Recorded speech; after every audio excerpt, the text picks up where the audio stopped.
Paz de Cristo Jesus a todos, irmãos e irmãs, e a todos aqueles inscritos no canal Momento Cristão. Sejam bem-vindos a todos novamente. Parte 1, sobre o tema O Tempo Cronológico dos 4 Animais do livro de Daniel. A série a qual vai esse vídeo é a série Alegorias Bíblicas. Muito bem, trazendo para vocês aqui um tema bastante importante e bastante complexo para quem estuda escatologia.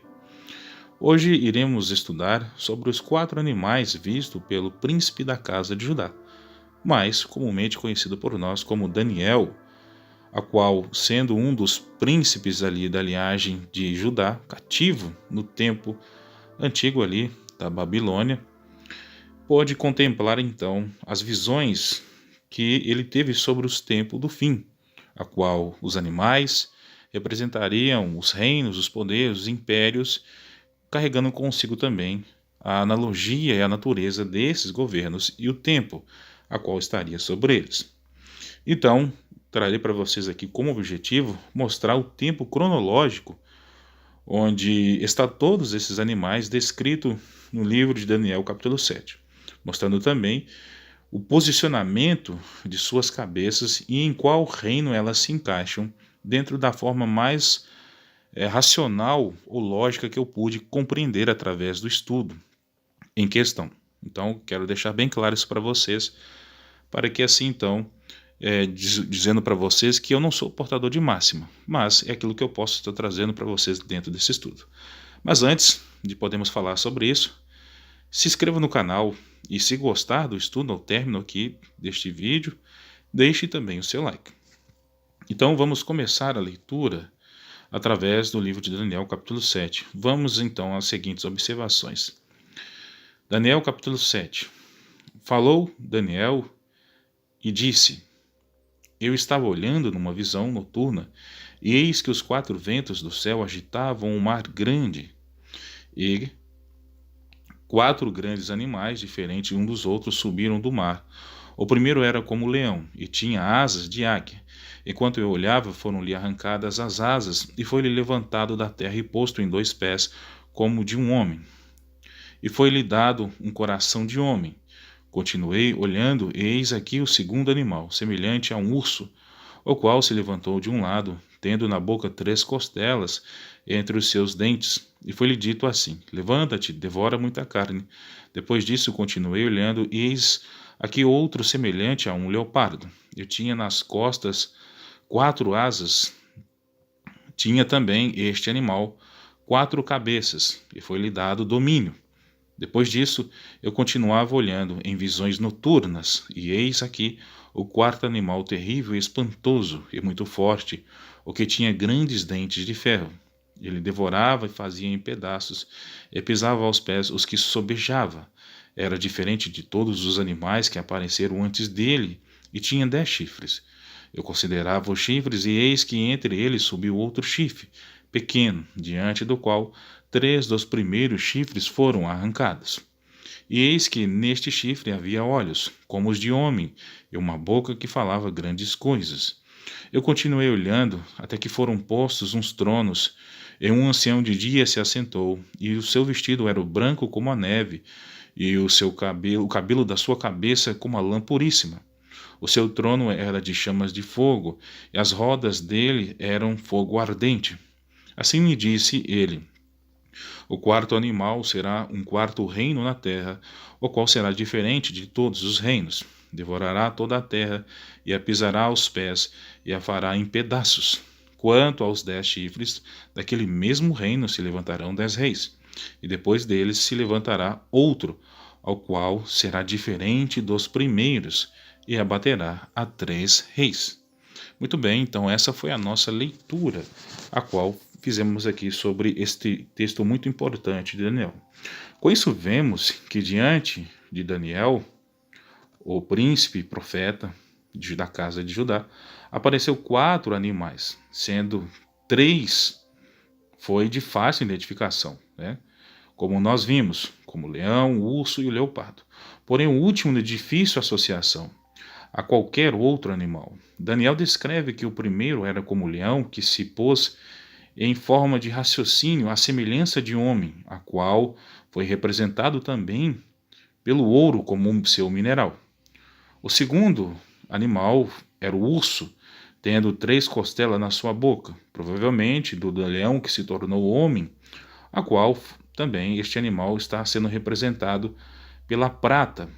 O terceiro era o leopardo, com 4 asas, mostrando um reino principal, porém que se dividiria em 4 e também foi representado ali pelo mineral cobre ou bronze. E por último, o quarto animal, a qual, sendo de difícil descrição ou análise sobre ele, tinha sobre sua cabeça 10 chifres notáveis e mais um pequeno chifre também notável, que estava surgindo sobre sua cabeça, a qual este pequeno chifre tiraria 3 dos 10 chifres notáveis originais, fazendo sobrar apenas 7. Então, contando com ele mais um, que juntos somados davam 8 chifres notáveis, sendo que um tinha em sua mão o poder de 3 chifres, a qual ele havia então herdado este poder. Este animal também foi representado pelos minerais ferro e barro, pelo fato, então, esta é a representação deste animal, sua representação é ferro e barro, né? E o objetivo de mostrar para vocês, então, quem é de fato a parte desse animal que é ferro e quem é a parte desse animal que será barro, então, em questão deste quarto animal. Como vocês veem também, Apocalipse mostra, né, uma configuração deste animal ressurgindo novamente, porém dentro de perspectivas e observações que devem ser analisadas de forma com maior cuidado e detalhe em questão, né? Então, vendo isso, então iremos fazer a cronologia desses animais e o tempo de suas cabeças nas profecias. A imagem da besta que foi vista por Daniel tinha as seguintes configurações. O leão e o ouro representou a Babilônia.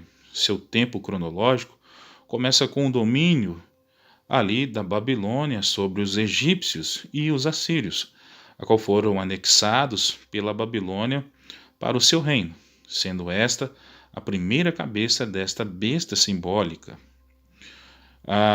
O urso e a prata representou a média persa. Seu tempo cronológico começa quando a Babilônia foi subjugada pela união dos medos juntamente aos persas, quando estes venceram o Império Babilônico, sendo esta a segunda cabeça desta besta simbólica. O leopardo é o bronze ou o cobre, que representou. O seu tempo cronológico começa com a Grécia vencendo o Império dos Medo-Persas com seu jovem imperador. Porém, tendo este animal 4 asas, ela representou as 4 divisões deste reino após a morte de seu imperador.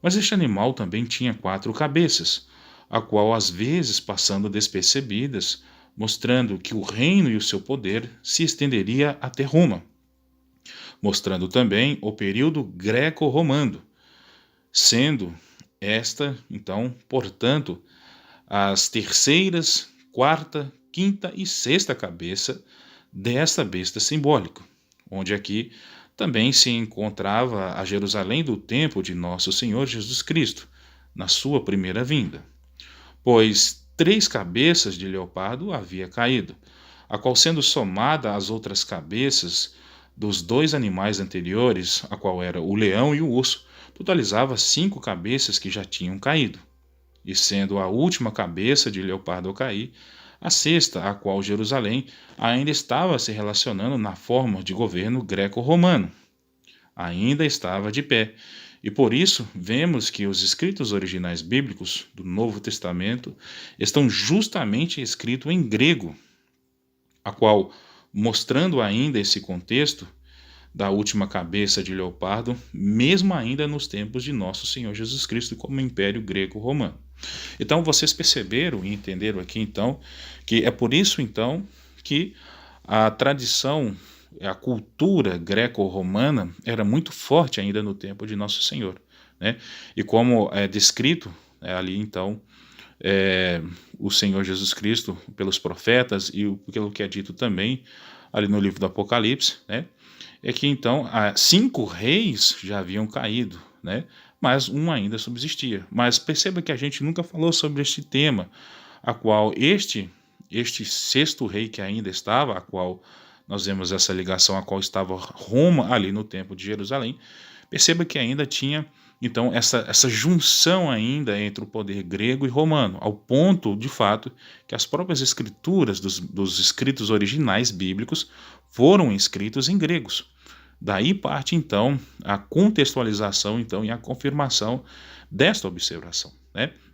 Então, entendendo-se isso, fica mais fácil nós entendermos que o tempo a qual o Senhor Jesus Cristo está, ainda de fato é o tempo, né, da sexta cabeça, como está descrito aqui nos livros do Novo Testamento, nos livros da Revelação. Porém, ainda é um tempo vigente ali, onde nós temos então aqueles resquícios de Grécia e Roma ainda, né? Então, por isso, a tradição dos livros a qual foram escritos do Novo Testamento estarem escritos no grego. Muito importante a gente entender esse contexto para a gente então falarmos mais profundamente sobre este tema qual é importante, né? É por isso então que o Senhor Jesus Cristo ele fazia aquela analogia, a qual uma mulher casada com 7 maridos, de quem ela seria, né? Então, por isso, porque ele está tratando essa analogia com a nação de Israel terrena, e obviamente também isso repete e aponta para nós no tempo do fim, né? Com quem nós vamos estar casados? Com Cristo ou nós seremos mulher de 7 maridos, né? Então, nós vamos dar continuidade aqui na segunda parte, para o vídeo não ficar muito longo e para a gente dar continuidade e falar mais sobre esse ponto muito importante. Vamos à segunda parte do estudo em questão.